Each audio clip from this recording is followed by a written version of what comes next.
бүгдийг шалгаж хэрэгтэй. Одоо мухарлах цаг болцсон шүү дээ.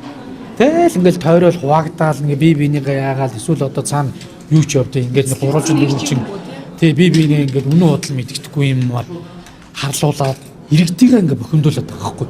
Тэгээ иргэд сүулдэ энэ дотор чинь төөрж штэ. Тэгээд ингээ сүулдэ хин одоо хэвлэлийг ашиглаач гэдэг юм олон нийтийн сүлжээг ашиглаа худлаа хэлж чадж байгаа нь нэг одоо ингээл нэг баатар чим шиг нэг ийм шудраг дүр тоглоод ийм л байна. Тэгэхээр энийг өөрөөр бүгдийг шалгах хэрэгтэй. Үнэхээр тэр ухаан одыг авах төрөлд хууль төрсөн юм шалгах хэрэгтэй. Арбиныг бүр шалгах хэрэгтэй. Би одоо арбины асуудал дээр өвөл дахиад хүчингү болох тэр бүр зуръя гэж бодож байгаа.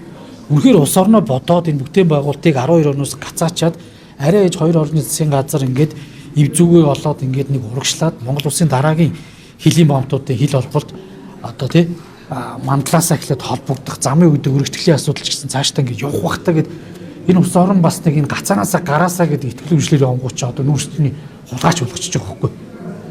Тэгээд яах юм МСС болон Баярмаа нарын гишүүд таалагдахгүй болохоор бүгд нэг хулгайчлах юм уу?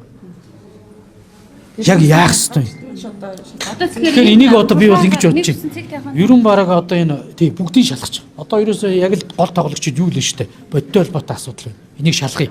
Харбины асуудлыг хардаж яагаад байгаа шалгая. Дээрээс нь тэр ухаан утгийн авс өгсөн асуудлыг жишээ шалгах хэрэгтэй штэ. Би ерөөсөө нэг хувийн хвшлүүд дайрдаг. Тэгвэл бүхэл бүтэн засгийн газрын шийдвэргүй бүрүү засгийн газрын тэмдэглэлээр ийм стратеги ордыг шилжүүлж авах гэдэг бас буруу л ахгүй да. Тэгэхээр тэрийг ингээд одоо хойшоо ухрах гэдэг бол бүгдийг нь хэн шалгаад ингээд нэг зэгслээд явах хэрэгтэй. Одоо хэнийг нь алга үзэхгүй байна. Зовлонтой. Тэгээд энэ асуудал дээр одоо гişүүд өөрсдөө манлайл үзүүлээд гаруусаа би бүгдийг шалгая л гэж байгаа. Зуръя л гэж байгаа. Ер нь бол харбины гэрээний анхны бүр шат тавьсан өглөөргөн энэ бодийн оптик гэрээ байсан юм биш үү? Одоо жишээл 5 дахь энэ уусаал тэгэл энэ мухар төмөр замын чинь дуусгасан шүү дээ. За бод дуусгаад гараад ирлээ. Тэгтээ энэ чинь өндрийн төвшин болоод холбох цэг зөрчсөн. Одоо тэр бол одоо хаанаасаа яаж асуудал үүсэн тий. Эний чи угаасаа техникийн шийдэл тэр одоо би яг мэрэгжлийн хүн биш үү? Андуурч мод эскалатон гүүр барьж яг энэ тойрог замаар л холбохоос өөр аргагүй болцсон байхгүй да. Тэгээ энэ одоо ганц мод гашуун сухатын төмөр замын энэ хил холболт холбогдохгүй бол дараагийн төмөр замууд буюу холбогдохгүй. Манай улс орны чи эдийн засгийн хөгжил ерөнхийдөө өсрөөд максимум 9% өсөх дид үтц болон хүний нөөцийн потенциалтай болцсон байхгүй. Энэ бол мөр тооцоо бүр энэс ямар ч өсөх ямар ч болцоо байхгүй. Тэгэхээр дараагийн эдийн засгийн өсөлтийг яг бодиттой авчрыг энэ тээврийн зардал чинь нийт бараа бүтээгдэхүүний 30% нөлөөлчдөг байхгүй. Энэ зардлыг бууруулъя, энэ төмөр замын бараа бүтээгдэхүүний тээвэрлэлийг дагсан авилгал ашиг сонирхлыг багасгахыг, энэ бизнес хийж байгаа хүмүүсүүд нь экспортоо хийдэг бай, авчирж байгаа хүмүүс нь импортоо хийдэг бай гэх юм бол дараагийн хил холболтын төмөр замууд биднэрт хэрэгтэй байна. Энийг хийхийн тулд Хятадын талаас угаасаа маш тодорхой санал тавьж байгаа шүү дээ. Эхний ярьсан хэлсэн асуудлаа дуусгаж иж дараагийн асуудал байна шүү. Инээс нь болоо Хятад ямар хэмжээний хөрөнгө гаргаа хохирчод байгаа вэ? Энэ асуудлууд нь тодорхой шүү дээ.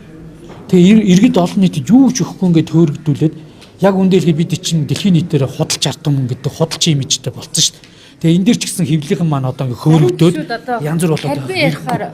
Бодиг ярахаар харбин нэг яриад. Харин тэгээд байна. Бүгдийн нэрмээр. Одоо бүрсүүлдэ би яг үндэлхэд бүр залхаад одоо бүгдийг шалгадаг бол бүгдэн дээр нь зурхад бэлэн байна. Би сая Домтой эрг гишүүнийхийг ч дэмжлээ. Одоо тэр Баярмаа Ганбаатар нарын гишүүд нь зурх юм бол зуръя. Дахиад зураад шалга эсвэл хүчингү болго эсвэл өөрчлөх юм байвал өөрчлөлт ороод тэр энэ улс орныхоо эдийн засаг цаашдын тусгаар тогтол эдийн засгийн аюулгүй байдлаар тоглоё гэдэг бол тоглоё. Одоо мэдэхгүй байна. Ийм одоо хов одоо улс төрүүдэд хийдгээ одоо болох хэрэгтэй. Хиний захиалгаар явж бүгд ойлгомжтой байгаа шүү дээ. Тэгээ энэ дээр ингээл манай хэвлийнхэн ч гэсэн яагаал ингээл хөөргөж өгөөл ингээл бүгд захиалгатай яг үндэ хэлэхэд цаанаас өгж байгаа мэдээлэл болгоныг л та нар дамжуулж байгаа шүү дээ. Хин ч редакцийн болоод хоёр талын байр суурьыг хайж байгаа юм байхгүй. Гэхдээ би бодиттой л юм хэлчихье. Тэгэхээр одоо ингээд байр суурьыг авч би бол бүгдийг шалгасаа гэж бодож байна. Тэр харбиныг шалга, бодигийн шалга, тэр ухаан үдгийн шалга өөр одоо юу байгаа бүгдийг шалгаад цэг тавихгүй бол энэ улс орон чангалд галзуул дууслаа. Тэгээд энд ер нь мэдхгүй ойрын одоо энэ асуудлыг цэг тавьж мөхөхгүй бол энэ дахиад энийг нэг засгийн газар ч гэдэг юм уу шийдэх хэр зоригтой юм гарах юм уу?